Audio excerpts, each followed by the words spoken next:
Welcome to Our Morning Take, the podcast where our goal here is to describe for you the movie that is going on in our head when we read the Bible. Good morning, everybody. It's Hump Day. Hey, Crystal. Good to see you out there, Crystal. Glad that you're still listening. We still have one listener, and we're going to try to do our best not to offend her. Anyway, it's Wednesday. It's the last day of January. It's January 31st. It's episode number 23, I believe. Did I get that all right, Tim? Tim Goetz back there behind the computers doing all the stuff that he does, doing the little drum roll thing every once in a while. Every once in a while, you might even hear a laugh track. You never know. That's right. Never know what's coming out of Mr. Goetz's house over there. Exactly. So, Tim was showing me yesterday as we was trying to set up some stuff, some of his photographs that he has submitted to, what is this thing that you've submitted your photographs to? Oh, a print competition. It's for my photography conference that I go to every year. In February.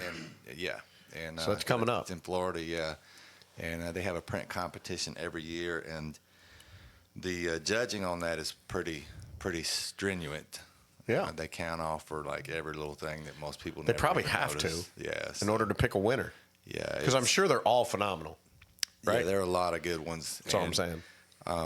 It has made me a better photographer. Photographer? Yeah. Well, I started to say a better shooter, but I didn't want to say shooter. Oh, my goodness. It has made me a better photographer. I'm a teacher. I don't like to hear things like better shooter. I know. But, yeah. I know what you're saying. But it's helped me see things Yeah. that I used to not see, when I'm photographing. So. Well, I bring all this up because you are excellent. The pictures look phenomenal. Well, thank you. Tim Goetz Photography. You can find that on YouTube page. He has a vlog out there. So we welcome you and glad that you're a part of our team too, Tim. Yes, and if you get a chance, just take a look at some of his work on Facebook and Instagram and all of those other social media outlets because not only is he a phenomenal engineer and preacher and musician, but he's a great photographer as well. Absolutely. If you got a high school senior, man, check him out because those are some pretty top-notch pictures. Okay, and then the other reason I did bring it up too is because we are still without cameras this week. So if you're on Apple Podcasts or even YouTube, and you're like, when in the world are they going to get some cameras? Well, I don't know. I'm just going to say I don't know at this point. But we are working on it. Tim is great, and he's going to be doing some lighting in the room. We're still trying to get the upper room fixed out here. We thought we might have had the upper room, but we don't quite yet. But we're working on it. What the heck? Anyway, back to our story. We're in Exodus chapter 4. We're talking about Moses. He has told God that you can pick anybody you want, but just don't let it be me. And God has got a little angry about that and says, all right, I'm going to send your brother too, okay? And your brother's going to be happy to see you, and he will speak for you. You will put words in his mouth, and I will be in your mouth, and I will teach you what you are to do, and then you will be a God to Aaron. Essentially, Moses becomes a God to the children of Israel. Oh, yeah, because they were all about him. In such a way that by the time Jesus gets here, and Jesus says something about Moses, they're like, oh, yeah, we know all about Moses. We don't know who in the world you are. Yeah. So Moses truly did become God to them. Whatever Moses said, that's what it was. And so for Jesus to say, you have heard it said, an eye for an eye and a tooth for a tooth, but I'm here to tell you, you are to love your enemies.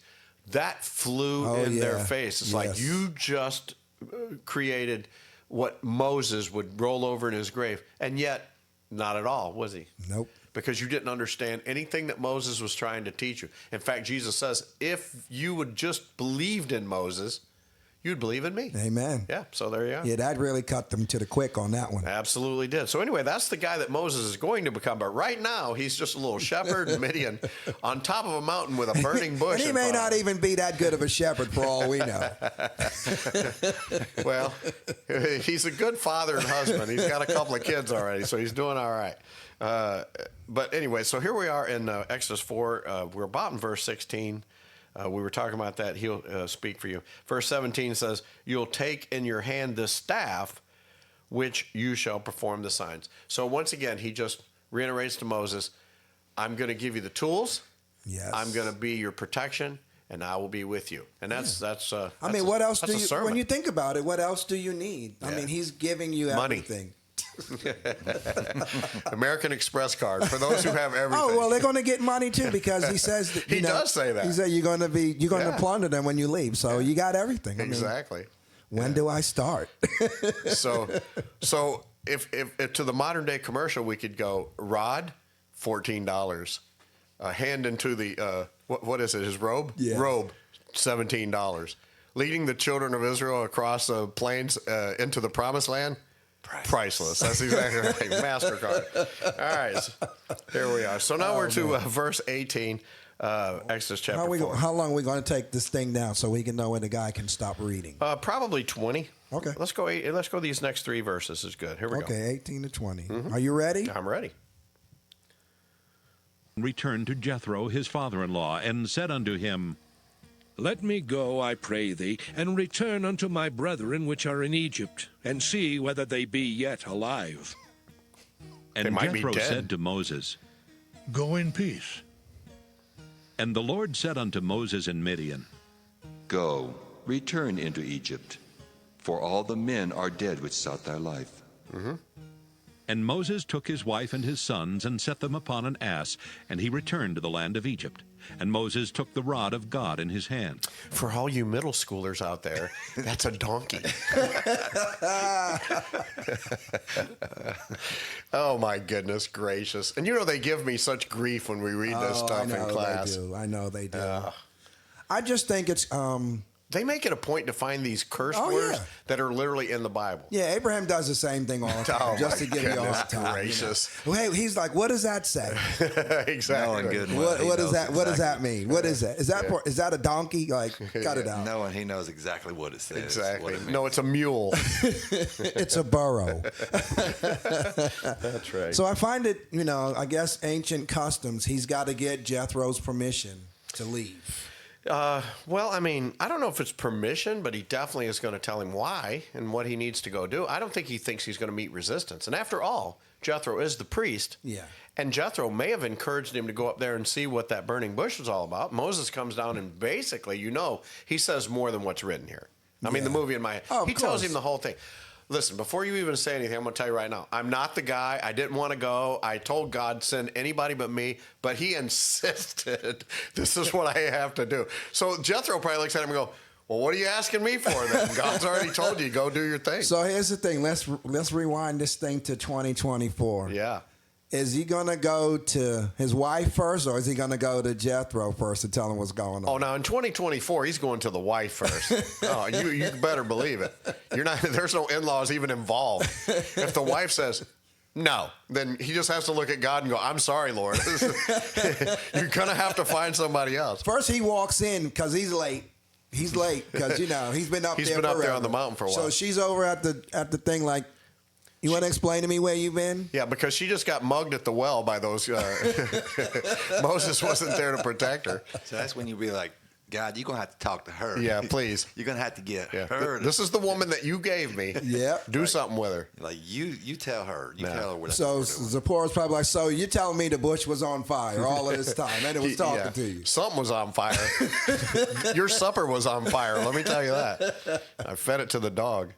No, seriously though, you're right though, Abe. It's a whole different time frame. Yeah. And so he didn't worry about his wife. Oh no, because she was subservient, so she would have did whatever he said. Back then, exactly. If he says this is what we're going to do, Zipporah's going to do that. Now, it doesn't mean that she won't give him some grief. I think Oh, yeah. we're actually Yeah, going to we're see a about little to of see some of that. Yeah, a few fireworks, but she's going to go. Okay, just like they all did. And it was nice that Jethro, by the way, that guy Jethro's voice, he sounds like he's about dead. And we know he's not because Moses is going to bring the people back and they're going to meet Jethro again. And of course, Jethro's going to talk to him about, you got too much on you, man. You got too much on you. You better get some judges out there. Yeah. Jethro's actually a really smart guy. We're going to find is. that out later. Anyway, so he goes to Egypt. He takes the staff of God in his hand. Now it's called the staff of God. 2 days ago, it was just his staff. Yeah. It was just his staff he was hooking the sheep with. Yep. Now it's the staff of God, and the cloak of what disease? Leprosy. It's the cloak of leprosy. Man, I tell you, Abraham was still talking to me at Waffle House this last weekend. He says, I still see Moses going home and pushing the hand in, pulling it back out. Ooh, leprous. Ooh, better put it back in. Comes back out, whole. are you sure that's going to work when I get down there? So he does it again, maybe 2 or 3 times. One time he pulls it out and it's still leprous, like twice. He's like, whoa, whoa. He holds it in there another 30 seconds. Sorry, Lord, I was just checking.